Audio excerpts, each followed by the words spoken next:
RCB hat trick ಸಾಧಿಸುತ್ತಾ qualifier 1ರ ಸಂಪೂರ್ಣ ಮಾಹಿತಿ.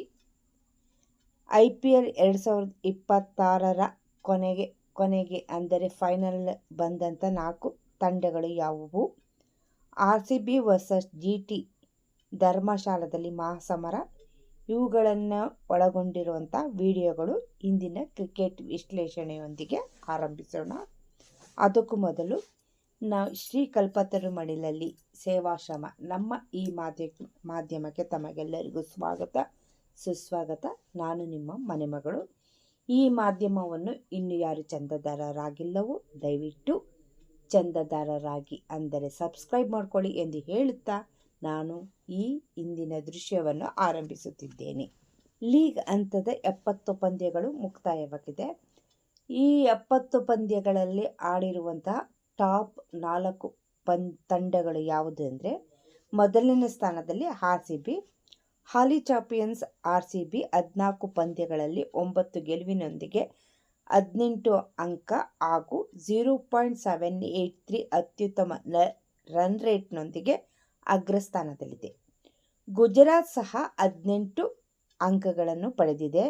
ಆದರೆ ರನ್ ರೇಟ್ನಲ್ಲಿ RCBಗಿಂತ ಕೊಂಚ ಕಡಿಮೆ ಇರೋದ್ರಿಂದ 0.695 ಇರೋದ್ರಿಂದ ಎರಡನೇ ಸ್ಥಾನದಲ್ಲಿದೆ.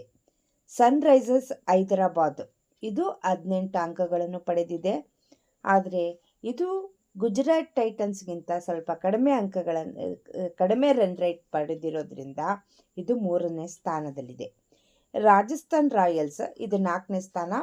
ಭಾನುವಾರ ಮುಂಬೈ ಇಂಡಿಯನ್ಸ್ ವಿರುದ್ಧ ಜೋಫ್ರಾ ಆರ್ಚರ್ ಅವರ ಆಲ್ರೌಂಡ್ ಪ್ರದರ್ಶನದಿಂದ 32 ರನ್ 3 ವಿಕೆಟ್ ಭರ್ಜರಿ ಜಯ ಸಾಧಿಸಿ 16 ಅಂಕಗಳೊಂದಿಗೆ ಕೊನೆಯ ಪ್ಲೇ ಆಫ್ ಸ್ಥಾನವನ್ನು ಖಚಿತಪಡಿಸಿಕೊಂಡಿದೆ. ಡೆಲ್ಲಿ ಕ್ಯಾಪಿಟಲ್ಸ್ ತಂಡ KL ರಾಹುಲ್ 60 ರನ್ ಮತ್ತು ಕುಲ್ದೀಪ್ ಯಾದವ್ 3 ವಿಕೆಟ್ ಅವರ ಸಾಹಸದಿಂದ KKR ವಿರುದ್ಧ 40 ರನ್ಗಳ ಭರ್ಜರಿ ಜಯ ಸಾಧಿಸಿ ಟೂರ್ನಿಯನ್ನು 6ನೇ ಸ್ಥಾನದೊಂದಿಗೆ ಮುಗಿಸಿತು. KKR ಮತ್ತು ಪಂಜಾಬ್ ಕಿಂಗ್ಸ್ ಪ್ಲೇ ಆಫ್ ರೇಸ್ನಿಂದ ಹೊರಬಿದ್ದಿದೆ.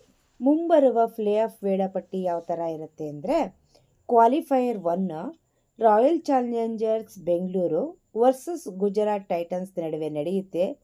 ಸಮಯ ಸಂಜೆ 7:30ಕ್ಕೆ ಮೇ 26ನೇ ತಾರೀಕು ನಡೆಯುತ್ತೆ. ಸ್ಥಳ ಧರ್ಮಶಾಲಾದಲ್ಲಿ ನಡೆಯುತ್ತೆ. ಇದರಲ್ಲಿ ಗೆದ್ದ ತಂಡ ನೇರವಾಗಿ ಫೈನಲ್ ತಲುಪುತ್ತೆ. ಸೋತ ತಂಡ ಕ್ವಾಲಿಫೈಯರ್ 2 ರಲ್ಲಿ ಮತ್ತೊಂದು ಅವಕಾಶ ಸಿಗುತ್ತೆ. ಸನ್ರೈಸರ್ಸ್ ಹೈದರಾಬಾದ್ ಮತ್ತು ರಾಜಸ್ಥಾನ್ ರಾಯಲ್ಸ್ ಇವರಿಬ್ಬರಿಗೆ ಮ್ಯಾಚ್ ನಡೆಯುತ್ತೆ. ಅದು ಮೇ 27ನೇ ತಾರೀಕು ಸಂಜೆ 7:30ಕ್ಕೆ. ಸ್ಥಳ ನ್ಯೂ ಚಂಡೀಗಢದಲ್ಲಿ. ಇದು ಮಾಡು ಅಥವಾ ಮಡಿ ಥರ ಪಂದ್ಯ ಆಗಿರುತ್ತೆ. ಏಕೆಂದರೆ ಸೋತವರು ಸೀದಾ ಮನೆಗೆ ಹೋದರೆ ಗೆದ್ದವರು ಕ್ವಾಲಿಫೈಯರ್ 2ಗೆ ಲಗ್ಗೆ ಇಡ್ತಾರೆ. ಈ ಬಾರಿ ಪ್ಲೇ ಆಫ್ ತಲುಪಿರುವಂಥ 4 ತಂಡಗಳು ಈಗಾಗಲೇ ತಲಾ 1 ಬಾರಿ IPL ಟ್ರೋಫಿ ಗೆದ್ದಿವೆ.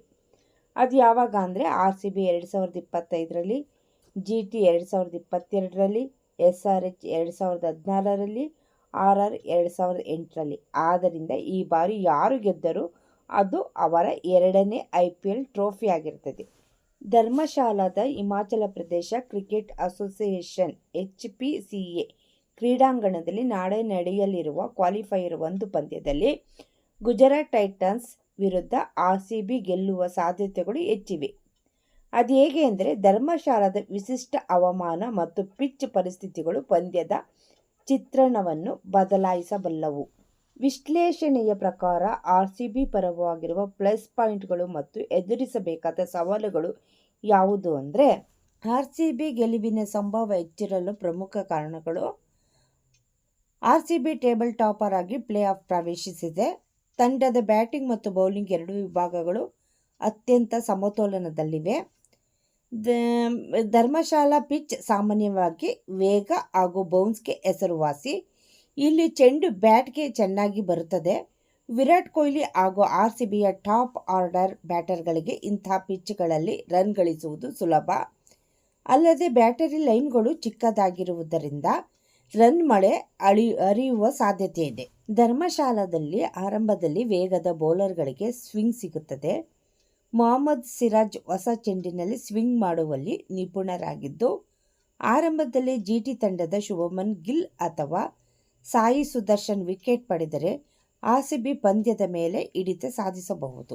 ಅದೇ ರೀತಿ ಆರ್ಸಿಬಿಗೆ ಇರುವಂಥ ಪ್ರಮುಖ ಸವಾಲುಗಳು ಯಾವುದು ಅಂದರೆ, ಜಿಟಿ ತಂಡದ ವೇಗದ ಬೌಲಿಂಗ್ ವಿಭಾಗ ಅತ್ಯಂತ ಬಲಶಾಲಿಯಾಗಿದೆ. ಧರ್ಮಶಾಲಾದ ಪಿಚ್ನ ಲಾಭವನ್ನು ಪಡೆದುಕೊಳ್ಳಬಲ್ಲ ಶಮಿ ಅಥವಾ ಇತರ ಗುಣಮಟ್ಟದ ವೇಗಿಗಳು ಜಿಟಿ ತಂಡದಲ್ಲಿದ್ದಾರೆ. ಆರ್ಸಿಬಿ ಆರಂಭದಲ್ಲೇ ವಿಕೆಟ್ ಕಳೆದುಕೊಂಡರೆ ಒತ್ತಡಕ್ಕೆ ಒಳಗಾಗಬಹುದು. ಧರ್ಮಶಾಲಾ ಬೆಟ್ಟದ ಪ್ರದೇಶದಲ್ಲಿ ಇರುವುದರಿಂದ ಸಂಜೆ ವೇಳೆ ತಂಪು ಹವಾಮಾನ ಇರುತ್ತದೆ ಮತ್ತು ದ್ವಿತೀಯ ಇನ್ನಿಂಗ್ಸ್ನಲ್ಲಿ ಇಬ್ಬನಿ ಪ್ರಭಾವ ಹೆಚ್ಚಿರುತ್ತದೆ. ಟಾಸ್ ಗೆದ್ದ ತಂಡ ಮೊದಲು ಬೌಲಿಂಗ್ ಮಾಡಲು ಬಯಸುತ್ತದೆ. ಒಂದು ವೇಳೆ ಏನಾದರೂ ಆರ್ಸಿಬಿ ಟಾಸ್ ಸೋತು ಮೊದಲು ಬ್ಯಾಟಿಂಗ್ ಮಾಡಬೇಕಾಗಿ ಬಂದರೆ ಎರಡನೇ ಇನ್ನಿಂಗ್ಸ್ನಲ್ಲಿ ಬೌಲರ್ಗಳಿಗೆ ಚೆಂಡನ್ನು ಗ್ರಿಪ್ ಮಾಡುವುದು ತುಂಬ ಕಷ್ಟವಾಗುತ್ತದೆ.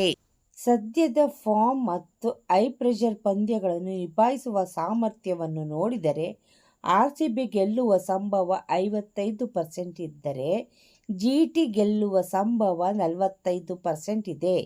ಆರ್ಸಿಬಿ ಪವರ್ ಪ್ಲೇನಲ್ಲಿ ಜಿಟಿ ತಂಡದ ಆರಂಭಿಕ ಬ್ಯಾಟರ್ಗಳನ್ನು ಬೇಗನೆ ಪೆವಿಲಿಯನ್ಗೆ ಕಳುಹಿಸಿದರೆ ನೇರವಾಗಿ ಫೈನಲ್ಗೆ ಲಗ್ಗೆ ಇಡುವುದಂತೂ ಖಂಡಿತ. ಯಾರು ಟಾಸ್ ಗೆದ್ದು ಮೊದಲು ಬೌಲಿಂಗ್ ಆರಿಸಿಕೊಳ್ಳುತ್ತಾರೋ ಅಂಥ ತಂಡಕ್ಕೆ ಅವರಿಗೆ ಧರ್ಮಶಾಲಾದಲ್ಲಿ ಅಡ್ವಾಂಟೇಜ್ ಸಿಗಲಿದೆ. ಇದು ಖಂಡಿತವಾಗಿಯೂ. ನಮ್ಮ ಮಾಧ್ಯಮವನ್ನು ಇಲ್ಲಿವರೆಗೂ ವೀಕ್ಷಿಸಿ ನಮಗೆ ಪ್ರೋತ್ಸಾಹ ಕೊಟ್ಟ ತಮ್ಮೆಲ್ಲರಿಗೂ ನನ್ನ ಹೃತ್ಪೂರ್ವಕವಾದ ಧನ್ಯವಾದವನ್ನು ಅರ್ಪಿಸುತ್ತಿದ್ದೇನೆ. ತಮಗೆಲ್ಲರಿಗೂ ಮತ್ತೊಮ್ಮೆ ನನ್ನ ಧನ್ಯವಾದಗಳು.